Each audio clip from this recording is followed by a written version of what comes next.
জিন্দাবাদ জিন্দাবাদ বাবু জিন্দাবাদ জিন্দাবাদ বাবু জিন্দাবাদ জিন্দাবাদ। গামছার মালা ফুলের মালা নেই নাকি? বেশ ঠিক আছে, ওকে একটা না দুটো ঘর দাও ওকে। আমার প্রিয় জনতারা, তারা একটু জল খেয়ে নিক। দেখি মধুসূদন বাবু এসে গলা পরিষ্কার করছেন, যাত্রা করবেন নাকি? দেখি যাত্রা যাত্রা আমি করি না, যাত্রা করে দাদা বৌদি জনতা পার্টি। ও সত্যি। আস্তে আস্তে আস্তে আস্তে, এই আমার ফুলের পাপড়ির মতন জনতারা ওই দাদা বৌদি জনতা পার্টির কালো হাত ভেঙে গুড়িয়ে দাও। এক মিনিট, এই পজিশনে পৌঁছানোর জন্য আমাকে কম কষ্ট করতে হয়নি।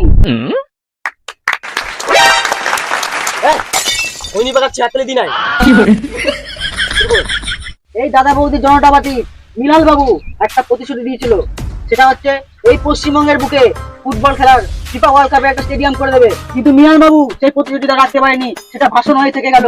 কিন্তু আমি মাত্র 23 দিনের মধ্যে এই স্টেডিয়ামটা করে দেখিয়েছি। জিও মধুসূদন বাবু জিও। এক মিনিট, কিন্তু মধুসূদন বাবু আপনার স্টেডিয়াম পরের দিন ভেঙে পড়েছিল, আর সাথে 400 জন মরে গেছিল, আর নিউজ চ্যানেলে কি দেখালো মাত্র 7 জন মরেছে। কেন হলো এটা?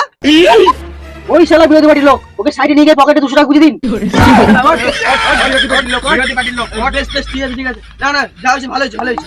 ভালো হয়েছে সেটা না, তাহলে শুনুন, স্টেডিয়াম ভেঙে পড়ে গেছে সেটা বড় কথা না, স্টেডিয়াম আমি তৈরি করেছি সেটাই বড় কথা। শুভ কাজের জন্য 2-3টে মানুষ মারা গেছে, তাতে কি হয়েছে? 2-3 জন? 400 জন মারা গেছিল মধুসূদন বাবু, 400 জন। আপনি চুপ করুন,